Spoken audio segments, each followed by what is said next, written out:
kamu percaya bahwa jawaban kamu ini akan mendapatkan poin tertinggi dari soal tantangan yang Bapak kasih barusan? Nah ini Pak, tadi kan Bapak masih soal nih, ada setengah lingkaran terus ada segi di dalamnya, dimensikan 16 cm. Kita misalkan dulu satu sisi yang di sini itu X dan di sini itu sisinya Y. Terus karena diameter itu 16, otomatis dari itu kan setengahnya jadi 8 cm. Dan di segitiga ini itu terdapat satu titik sudut segitiga yang terletak pada titik setengah lingkarannya seperti ini. Nah, maka pertama adalah kita akan menggunakan pemisahan trigonometri. Kita misalkan sisi X dan sisi Y tadi dan diameter 16 cm yang di sini. Kita gunakan rumus X kuadrat tambah Y kuadrat dengan 16 kuadrat. Terus kita dapatkan pemisahan Y. Jadi di sini kita dapatkan Y sama dengan akar 256 dikali X kuadrat. Terus kita bergeser ke langkah kedua. Langkah kedua kita itu menggunakan rumus luas segitiga. Luas segitiga itu setengah dikali alas dikali tinggi. Kita misalkan nih alasnya itu adalah X dan tingginya itu adalah Y. Y-nya kan tadi udah dapat nih. Kita masukkan ke sini. Nah kita hitung dapatkan angka yang ada di sini. Terus langkah ketiganya kita akan menggunakan konsep turunan.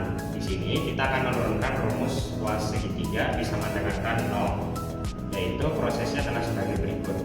Nah dari angka ini kita akan mendapatkan dua nilai X, yaitu X sama dengan 0 dan X kuadrat sama dengan 128. Kalau diturunkan jadi X sama dengan akar 128 dapatkan 8 akar 2. Kita akan menggunakan yang ini karena tidak mungkin panjang dari sisi itu sama dengan 0 cm. Jadi yang ini diabaikan saja, kita menggunakan nilai X yang ini.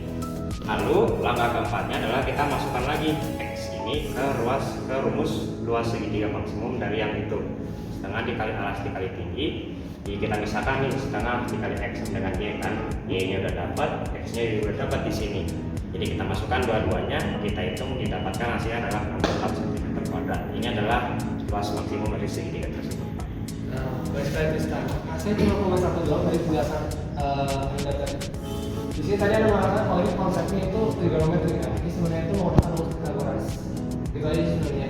Sisanya itu udah menurut Bapak udah sangat jelas.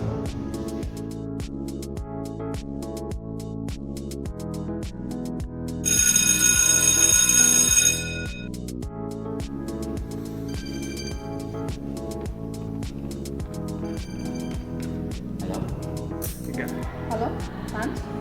Lu bisa bantu gue nggak? Ini gue lagi mau ke rumah saudara gue, tapi ada urusan penting, harus cepet. Di depan rumahnya ada sungai, lagi nguap, lebarnya 1 km. Nah, tapi terus di samping kanan gue, lihatnya ada pohon jaraknya 10 km. Tapi di depan pohon ini, tepat di depan rumah saudara gue, di seberang sungai. Cara tercepat gue sampai sana gimana ya? Gue harus naik perahu, kecepatannya 5 km per jam, sedangkan kalau gue lari, kecepatannya 10 km per jam. Lu bisa bantu gue nggak? Cara tercepat ke sana gimana?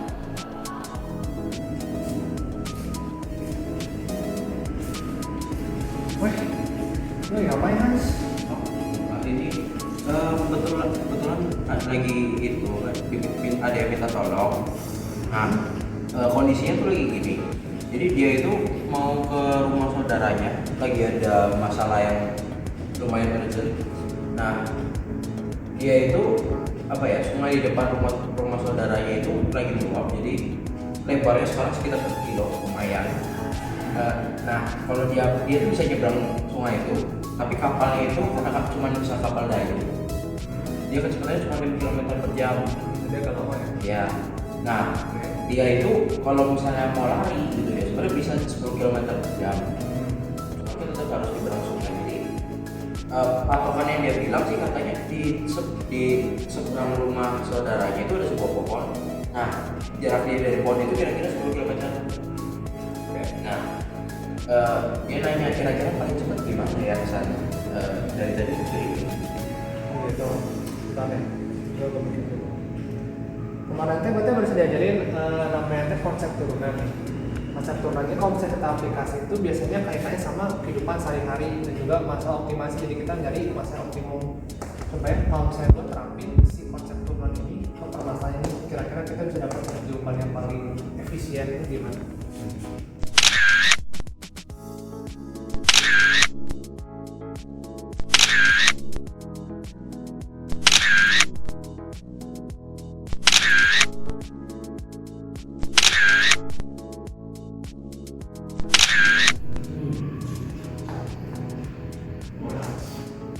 jawabannya sih gue ngerti, cuman gue sendiri sih kurang paham kalau turunan, jadi kurang paham juga sih cara penyelesaiannya ini.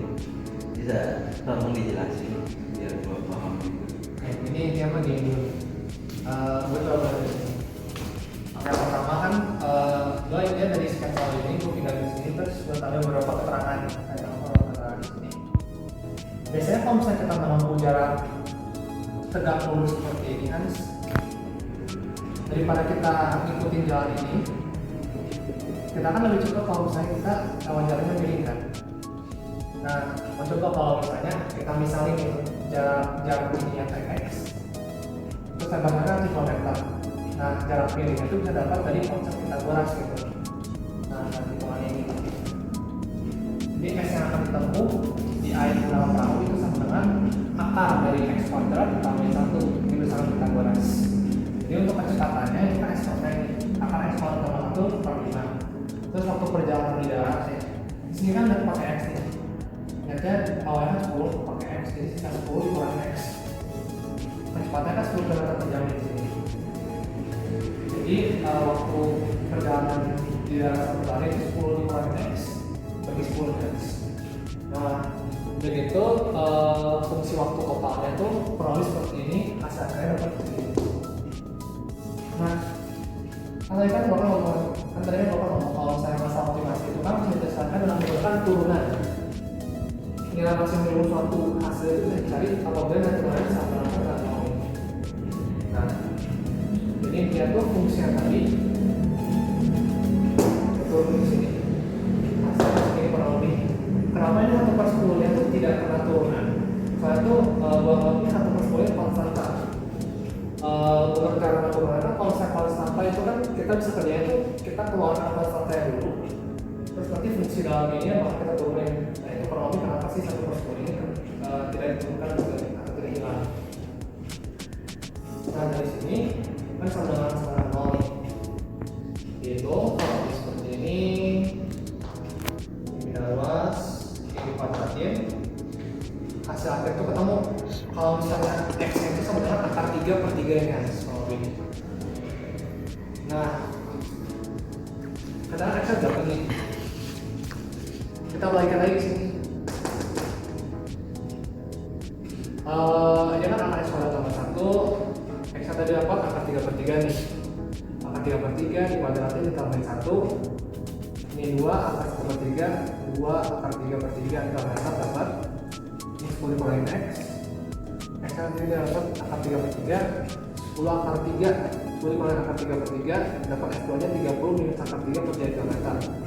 Jadi kesimpulannya tuh kalau misalnya mau mendapatkan rute yang tersingkat waktunya dia harus menempuh jarak di sungai, jaraknya di miring, arah ini miring ini sejauh 2 akar 3 per jari kilometer, dan dia harus berlari lurus sejauh 30 dikurangi 3 per 3 30 dikurangi akar 3 per jari kilometer. Nah waktu tempuhnya itu kurang lebih kalau saya hitung sekitar 1 jam 10 menit seperti itu guys.